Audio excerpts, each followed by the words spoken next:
রমজান মাসের ২৬ তারিখ দিবাগত রাত, চারিদিকে নীরব নিস্তব্ধ, কোথাও কোনো সাড়া শব্দ নেই। হজরত মোহাম্মদ সাল্লাল্লাহু আলাইহি সাল্লাম এক রাশ দুঃখ বেদনা বুকে নিয়ে ঘুমিয়ে আছেন।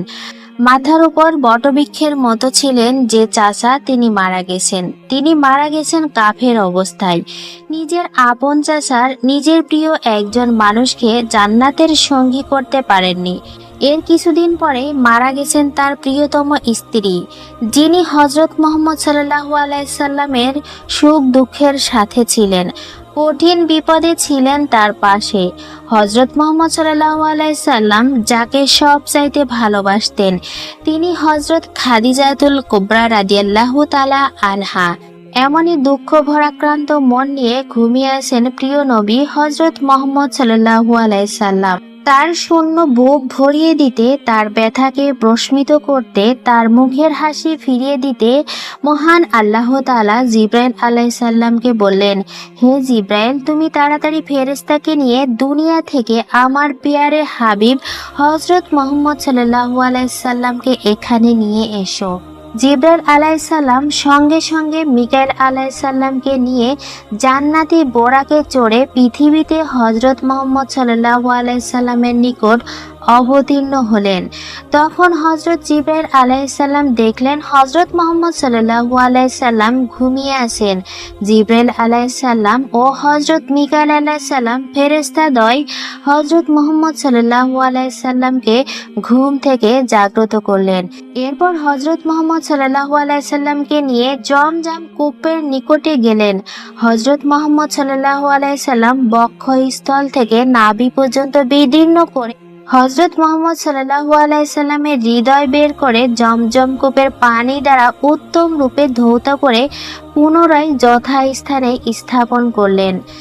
পর তার সঙ্গে ইমানি জ্ঞান ও হিকমত সংযোগ করে বক্ষস্থল সেলাই করে দিলেন। হজরত মোহাম্মদ সাল্লাল্লাহু আলাইহি সাল্লাম স্বচক্ষে তাদের কার্যক্রম দেখতে পেলেন, কিন্তু তাতে তিনি বিন্দুমাত্র কষ্ট অনুভব করলেন না। তারপর সেখানে এলো এক প্রাণী, ছোট্ট গাধার চেয়ে খানিকটা বড় ছিল, খচ্চরের চেয়ে ছোট। সেটি ছিল সাদা রঙের, নাম ছিল বোরাক। এটি ভীষণ দ্রুতগামী, এক লাফে দৃষ্টিসীমার শেষ অবধি চলতে পারে। হজরত মোহাম্মদ সাল্লাল্লাহু আলাইহি সাল্লাম তখন জিব্রাইল আলাইহিস সালামকে জিজ্ঞেস করলেন, হে জিব্রাইল, এটা কি? জিব্রাইল আলাইহিস সালাম তখন বললেন, এটা আল বোরাক। এটার উপর চেপেই আপনি আল্লাহর সাথে সাক্ষাতের উদ্দেশ্যে গমন করবেন। আপনি এই বোরাকের উপর আরোহণ করুন। তখন হজরত মোহাম্মদ সাল্লাল্লাহু আলাইহি সাল্লাম কি যেন চিন্তা করতে লাগলেন এবং তার চক্ষুদ্বয় থেকে অশ্রু নির্গত হতে লাগলো। এমন সময় আল্লাহর তরফ থেকে ওহী আসলো, হে জিব্রাইল, তুমি আমার পেয়ারা হাবিবকে জিজ্ঞাসা করো কেন তিনি বোরাকে আরোহণ করছেন না এবং কেন অশ্রু বিসর্জন করছেন। তখন জিব্রাইল আলাইহিস সালাম জিজ্ঞেস করলেন, ইয়া রাসূলুল্লাহ, আপনি কেন বোরাকে আরোহণ করছেন না, আর কেনই বা আপনি অশ্রু বিসর্জন করছেন? স্বয়ং মহান আল্লাহ তাআলা আপনাকে আমন্ত্রণ জানিয়েছেন এবং আপনি স্বর্গীয় বোরাকে আরোহণ করে আল্লাহর সাক্ষাৎ লাভে ধন্য হয়ে গমন করতে চলেছেন, যা দুনিয়ার কোনো নবী ও রাসূলের ভাগ্যে জোটেনি। আজ আপনার এবং আল্লাহ তাআলার মহামিলনের রাত। এতদা সত্ত্বেও আপনার ক্রন্দন করা নিতান্তই অযৌক্তিক এবং অস্বাভাবিক। এবার জিব্রাইল আলাইহিস সালামের প্রশ্নের উত্তরে মুহাম্মদ সাল্লাল্লাহু আলাইহি সাল্লাম বললেন, হে জিব্রাইল, আজ আল্লাহ তাআলা আমার জন্য বোরাক প্রেরণ করেছেন, কিন্তু আমি চিন্তা করছি যে কিয়ামতের দিন যখন আমার উম্মতগণ ক্ষুধায় পিপাসায় কাতর হয়ে উলঙ্গ অবস্থায় কবর থেকে উঠে হাসরের মাঠে গমন করবে, তখন কিভাবে 50,000 বছরের রাস্তা পায়ে হেঁটে হাসরের ময়দানে উপস্থিত হবে এবং কিভাবেই বা 30 বছরের রাস্তা পুল সিরাত অতিক্রম করবে। প্রিয় বন্ধুরা, এই মহা আনন্দের সময় আমাদের প্রিয় নবী হজরত মোহাম্মদ সাল্লাল্লাহু আলাইহি সাল্লাম তার উম্মতের কথা ভুলতে পারেননি। তাই আসুন আমরা তার উম্মত হয়ে তাকে স্মরণ করে এই মেরাজের ভিডিওতে একটা লাইক দিয়ে চ্যানেলটি সাবস্ক্রাইব করে কমেন্টে লিখি, হজরত মোহাম্মদ সাল্লাল্লাহু আলাইহি সাল্লাম আমার প্রাণের নবী। আল্লাহর তরফ থেকে বাণী আসলো, যার অর্থ, হে নবী, আপনি নিশ্চিত থাকুন আল্লাহ ভীরু এবং আপনার উম্মতগণকে কিয়ামতের দিন স্বর্গীয় হর্ষ প্রদান করা হবে। তারা মেহমানদের ন্যায় সমাদর ও অভিনন্দন লাভ করবে এবং বোরাকে আরোহণ করে তারা পুলসিরাত অতিক্রম করবে। সূরা মারিয়াম আয়াত নাম্বার ৮৫।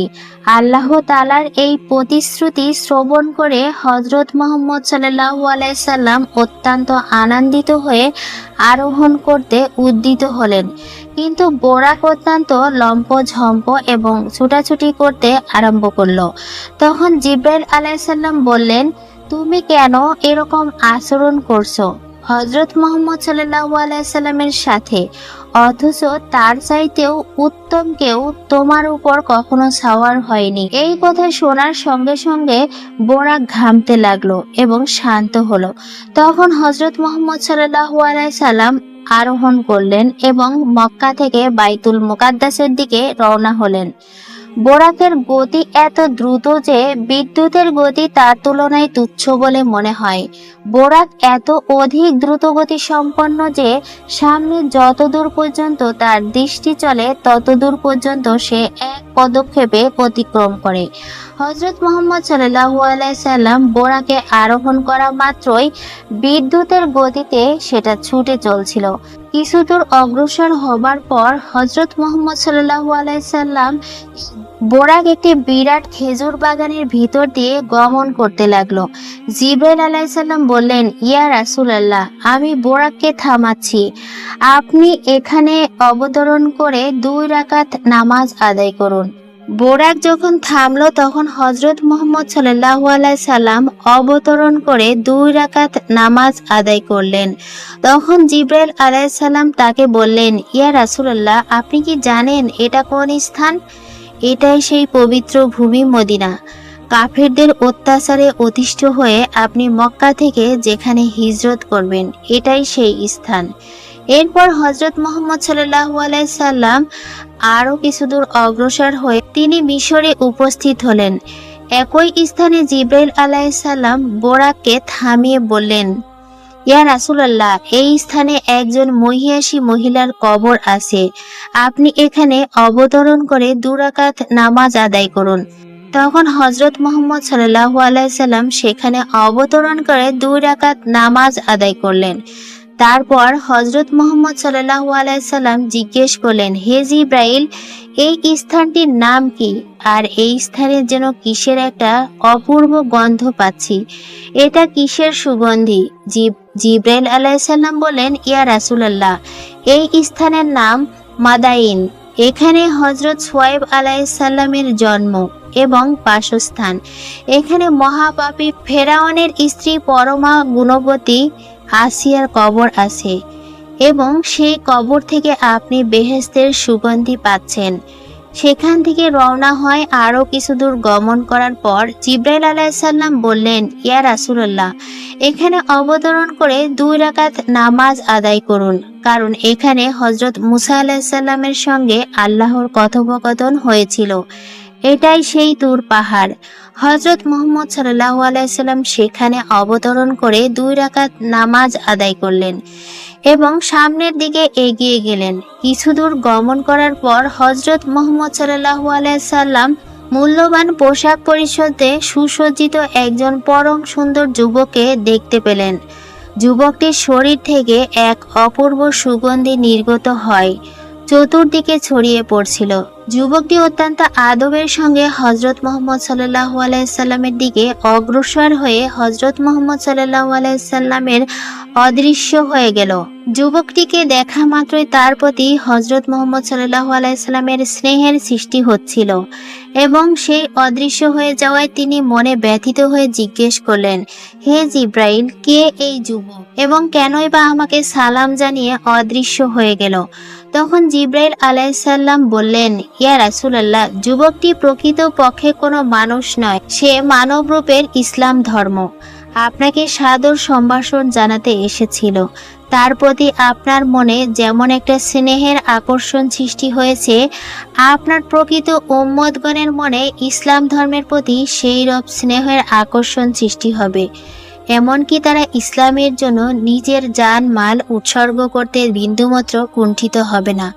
তারপর আবার কিছু দূর অগ্রসর হবার পর জিব্রাইল আলাইহিসসালাম বললেন, আপনি এখানে অবতরণ করে 2 রাকাত নামাজ আদায় করুন।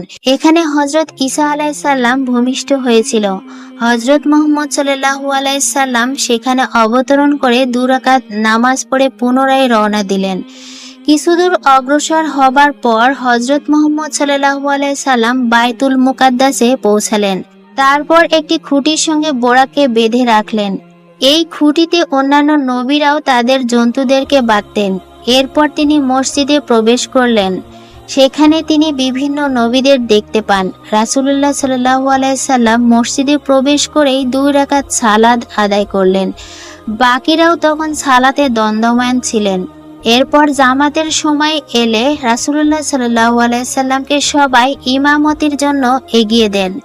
সকল নবী তার পিছনে সালাত আদায় করেন। নামাজ পড়ে বের হওয়ার সময় জিব্রাইল আলাইহিসসালাম নবীজির সামনে 2টি পেয়ালা পেশ করলেন, একটি দুধের, অপরটি শরাবের। নবীজি দুধের পেয়ালা গ্রহণ করলেন। জিব্রাইল আলাইহিসসালাম বললেন, আপনি দ্বীনের স্বভাবসিদ্ধ বিষয়টি বিবেচনা করেছেন। নবীজি মদের পেয়ালা নেওয়ার পরিবর্তে দুধের পেয়ালা গ্রহণ করায় জিব্রাইল আলাইহিসসালাম বললেন, আপনি যদি মদের পেয়ালা নিতেন তাহলে আপনার উম্মত বিভ্রান্ত হয়ে পড়ত। বুখারী শরীফ হাদিস নাম্বার 3394। তারপর বাইতুল মুকাদ্দাস থেকে হযরত মুহাম্মদ সাল্লাল্লাহু আলাইহি সাল্লাম বোরাকে আরোহণ করলেন। আর বোরা খুব দ্রুত গতিতে শূন্য জগতের দিকে ধাবিত হয়। রাসূলুল্লাহ সাল্লাল্লাহু আলাইহি সাল্লাম হযরত জিব্রাইল আলাইহিস সালাম সহ প্রথম আসমানে গিয়ে পৌঁছালেন। হযরত জিব্রাইল আলাইহিস সালাম আসমানের দরজায় পাহারারত ফেরেশতাকে দরজা খুলতে বললেন। দরজায় পাহারারত ফেরেশতাগণ জিজ্ঞেস করল, কে এসেছে? তখন হযরত জিব্রাইল আলাইহিস সালাম বললেন, আল্লাহর হাবিব হযরত মুহাম্মদ সাল্লাল্লাহু আলাইহি সাল্লাম এসেছেন। ফেরেশতাগণ দরজা খুলে দিলেন এবং হযরত মুহাম্মদ সাল্লাল্লাহু আলাইহি সাল্লামকে বললেন, খোশ আমজেদ। প্রথম আসমানে হযরত আদম আলাইহিস সালাম ছিলেন। হযরত জিব্রাইল আলাইহিস সালাম তার দিকে ইশারা করে মুহাম্মদ সাল্লাল্লাহু আলাইহি সাল্লামকে বললেন, তিনি আপনার আদি পিতা, তাকে সালাম করুন। হযরত মুহাম্মদ সাল্লাল্লাহু আলাইহি সাল্লাম হযরত আদম আলাইহিস সালামকে সালাম করলেন। হযরত আদম আলাইহিস সালাম সালামের উত্তর দিয়ে বললেন, আমার পুণ্যবান সন্তান এবং মহানবীর উপর খোশ আমদেদ। প্রথম আসমান থেকে রওনা হয় বোরাক হযরত মুহাম্মদ সাল্লাল্লাহু আলাইহি সাল্লামকে নিয়ে দ্বিতীয় আসমানে গিয়ে পৌঁছালো। হযরত জিব্রাইল আলাইহিস সালাম মুহাম্মদ সাল্লাল্লাহু আলাইহি সাল্লামের পরিচয় দিয়ে আসমানের দরজা খুললেন। দরজায় পাহারারত প্রহরী ফেরেশতাগণ হযরত মুহাম্মদ সাল্লাল্লাহু আলাইহি সাল্লামকে খোশ আমদেদ জানালেন। দ্বিতীয় আসমানে হযরত মুহাম্মদ সাল্লাল্লাহু আলাইহি সাল্লাম ইয়াহইয়া আলাইহিস সালাম এবং হযরত ঈসা আলাইহিস সালামকে দেখতে পেলেন। হযরত জিব্রাইল আলাইহিস সালাম তাদের সাথে পরিচয় করিয়ে দিয়ে হযরত মুহাম্মদ সাল্লাল্লাহু আলাইহি সাল্লামকে বললেন, এদের সালাম করুন। তিনি সালাম করলেন। তারা সালামের উত্তর দিয়ে বললেন, আমাদের পুণ্যবান ভাই এবং মহানবীর প্রতি খোশ আমদেদ। তারপর হযরত মুহাম্মদ সাল্লাল্লাহু আলাইহি সাল্লাম হযরত জিব্রাইল আলাইহিস সালাম সহ বোরাকের দ্বারা তৃতীয় আসমানে পৌঁছালেন। তার দরজা খোলার পর দরজায় প্রহরীগণ হযরত মুহাম্মদ সাল্লাল্লাহু আলাইহি সাল্লামকে খোশ আমদেদ জানালেন। তৃতীয় আসমানে হযরত মুহাম্মদ সাল্লাল্লাহু আলাইহি সাল্লাম ইউসুফ আলাইহিস সালামকে দেখতে পেলেন। হযরত জিব্রাইল আলাইহিস সালাম পরিচয় করিয়ে দিলেন। হযরত মুহাম্মদ সাল্লাল্লাহু আলাইহি সাল্লাম ইউসুফ আলাইহিস সালামকে সালাম জানালেন। সালামের উত্তর দিয়ে বললেন, আমার পুণ্যবান ভাই এবং নবীর উপর খোশ আমদেদ জ্ঞাপন করছি। তৃতীয় আসমান থেকে হযরত মুহাম্মদ সাল্লাল্লাহু আলাইহি সাল্লাম চতুর্থ আসমানে গেলেন। সেখানেও দরজায় পাহারারত প্রহরী ফেরেশতাগণ রাসূল আকরাম সাল্লাল্লাহু আলাইহি সাল্লাম পরিচয় পেয়ে দরজা খুলে তাকে সাদর অভ্যর্থনা জানালেন।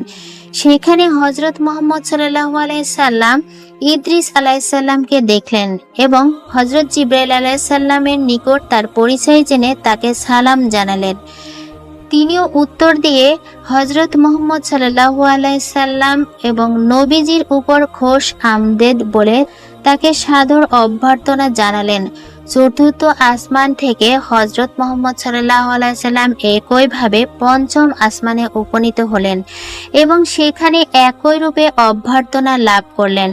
পঞ্চম আসমান থেকে হযরত মুহাম্মদ সাল্লাল্লাহু আলাইহি সাল্লাম হারুন আলাইহিস সালামকে দেখলেন এবং তাকে সালাম দিলেন। হযরত হারুন আলাইহিস সালাম সালামের উত্তর দিয়ে মুহাম্মদ সাল্লাল্লাহু আলাইহি সাল্লামকে সেরা রাসূল এবং মহানবীর উপর খোশ আমদেদ বলে তাকে সাদর অভ্যর্থনা জানালেন। পঞ্চম আসমান থেকে হযরত মুহাম্মদ সাল্লাল্লাহু আলাইহি সাল্লাম ষষ্ঠ আসমানে পৌঁছালেন এবং সেখানে একইভাবে দরজা খুলে ভিতরে প্রবেশ করলেন এবং একইভাবে সাদর অভ্যর্থনা লাভ করলেন।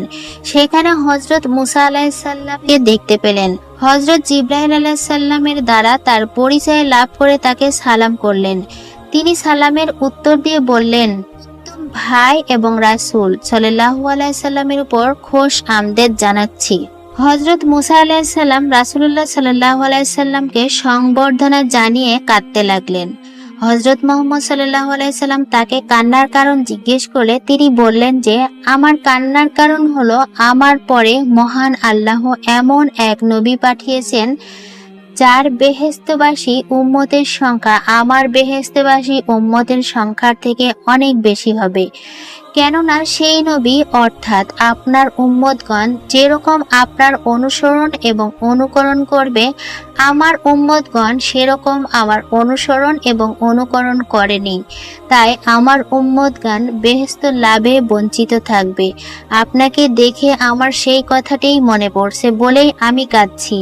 অতঃপর ষষ্ঠ আসমান থেকে হযরত মুহাম্মদ সাল্লাল্লাহু আলাইহি সাল্লাম হযরত জিবরাইল আলাইহিস সালাম সহ পঞ্চম আসমানের দরজায় গিয়ে উপস্থিত হলেন এবং জিবরাইল আলাইহিস সালাম হযরত মুহাম্মদ সাল্লাল্লাহু আলাইহি সাল্লামের পরিচয় দিয়ে ফেরেশতাদের দিয়ে আসমানের দরজা খোলালেন। তারা হযরত মুহাম্মদ সাল্লাল্লাহু আলাইহি সাল্লামকে সাদর অভ্যর্থনা জানিয়ে তার সম্মান প্রদর্শন করলেন। সপ্তম আসমানে হযরত ইব্রাহিম আলাইহিস সালাম ছিলেন। হযরত জিবরাইল আলাইহিস সালাম তার পরিচয় করে দেওয়ায় রাসূল আকরাম সাল্লাল্লাহু আলাইহি সাল্লাম তাকে সম্মানের সহিত সালাম করলেন। তিনিও তার উত্তর প্রদান করলেন, পুণ্যবান ছেলে এবং পুণ্যবান নবীর উপর আমার খোশ আমদেদ জানাচ্ছি। সপ্তম আসমানের পর জিবরাইল আলাইহিস সালাম হযরত মুহাম্মদ সাল্লাল্লাহু আলাইহি সাল্লামকে সিদরাতুল মুনতাহার দিকে নিয়ে রওনা করলো। সেখানে পৌঁছে তারা দেখলো যে সিদরা গাছের ফল এক একটি বৃহৎ মটকার মতো এবং তার পাতা হাতির কর্ণের মতো। হযরত জিবরাইল আলাইহিস সালাম বললেন, হে আল্লাহর রাসূল, এই সিদরাতুল মুনতাহা অর্থাৎ শেষ সীমার বৃক্ষ। আরো দেখা হলো সিদরাতুল মুনতাহা হতে বের হচ্ছে 4টি নহর, 2টি নহর প্রকাশ্যে আর 2টি নহর অপ্রকাশ্যে। রাসূল আকরাম সাল্লাল্লাহু আলাইহি সাল্লাম জিবরাইল আলাইহিস সালামকে জিজ্ঞেস করলেন, হে জিবরাইল আলাইহিস সালাম, এগুলো কি? তখন জিবরাইল আলাইহিস সালাম বললেন, অপ্রকাশ্য নহর দুটি হলো বেহেশতে প্রবাহিত 2টি ঝর্ণা দ্বারা, আর প্রকাশ্য 2টি নহর হলো মিশর নীল নদ এবং বাগদাদের ফুরাত নদী। তারপর বাইতুল মামুর ঘরটি হযরত মুহাম্মদ সাল্লাল্লাহু আলাইহি সাল্লামের সামনে পেশ করলো।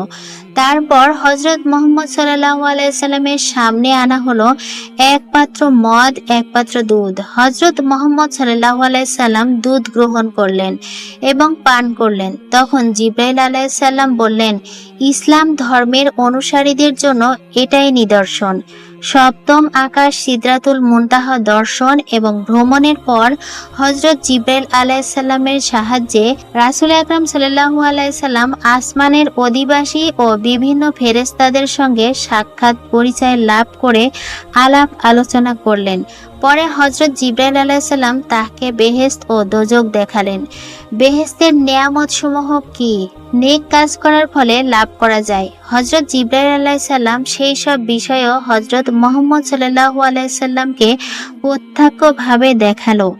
অতঃপর দোজখের ভয়ানক দৃশ্য এবং তার ভয়াবহ শাস্তির উপকরণগুলো তাকে দেখানো হলো।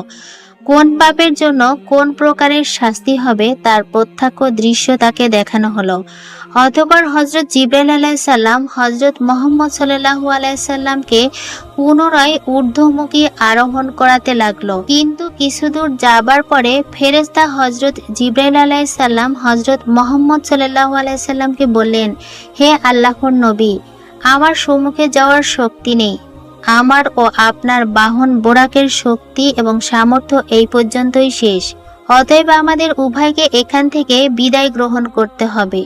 এই কথা শুনে হযরত মুহাম্মদ সাল্লাল্লাহু আলাইহি সাল্লাম তখন হযরত জিবরাইল আলাইহিস সালামকে বললেন, হে জিবরাইল, বলুন তো এমন স্থানে এসে কোনো বন্ধু কি তার বন্ধুকে পরিত্যাগ করতে পারে?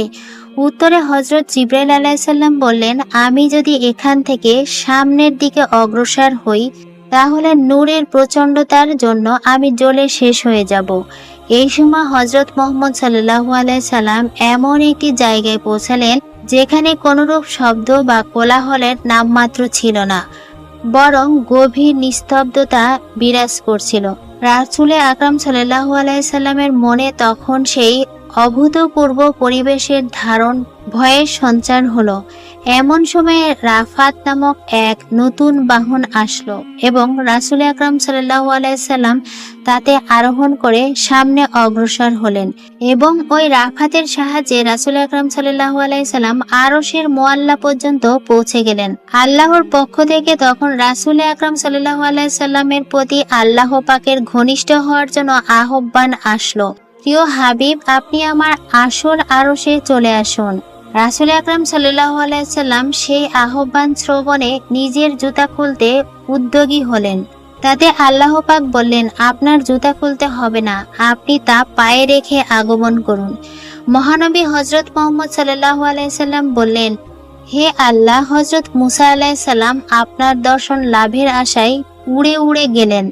তখন তার প্রতি হুকুম হয়েছিল 40টা রোজা আদায় করা এবং পাদুকা খুলে কোহেতুরে আসো। কোহেতুর অপেক্ষা লক্ষগুণ বেশি মর্যাদার এই স্থান, তাই আমি পায়ে জুতা রেখে কেমন করে এই স্থানে আসব? আল্লাহ বললেন, হে প্রিয় হাবিব, মুসার উপর জুতা খোলার আদেশ দেওয়া হয়েছিল এই জন্য যে কোহেতুরের মাটি তার পায়ে লাগিয়ে তার মর্যাদা বৃদ্ধি করব।